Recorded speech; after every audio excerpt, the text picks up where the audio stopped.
مل مصطفی برزانی د 4 آدارا سالا 1930 ده لگند برزان جدایک دبه.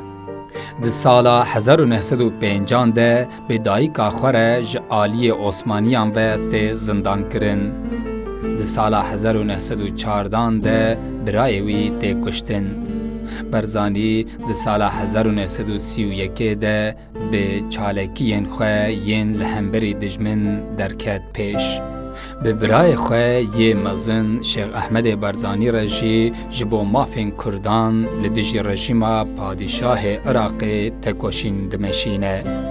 پشتی او تکوشین آوان ده سالا 1935 ده تیبنبراندن ده نفی کرن و دچه باجار سلیمانیه. ده سالا 1942 ده برزانی جه نفیا خواه روه و جنوب دست بخباته دکه. ده سالا 1943 ده لی منطقه برزان لهم بر دجمن شهر بلند دکه.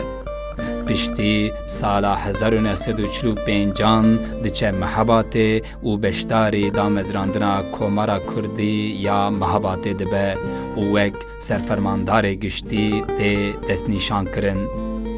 به کتنا کومارا محباته در باسی سوویت دبه. مصطفی برزانی ده سالا 1958 ده ودگره باشور کردستانه. ده سالا 1961 ده حتی خسریا 1907 شریوی یه لهمبری رژیم عراقی اردوام دکه. ده سالا 1975 ده به پیمانا جزایر توگرا کرد لور تیکچو. برزانی جبر نخوشیا خواه در باسی امریکای دبه و لور یک آدارا سالا 1979 دچه رحمته. مل مصطفی برزانی لبرزان هات و شارتن.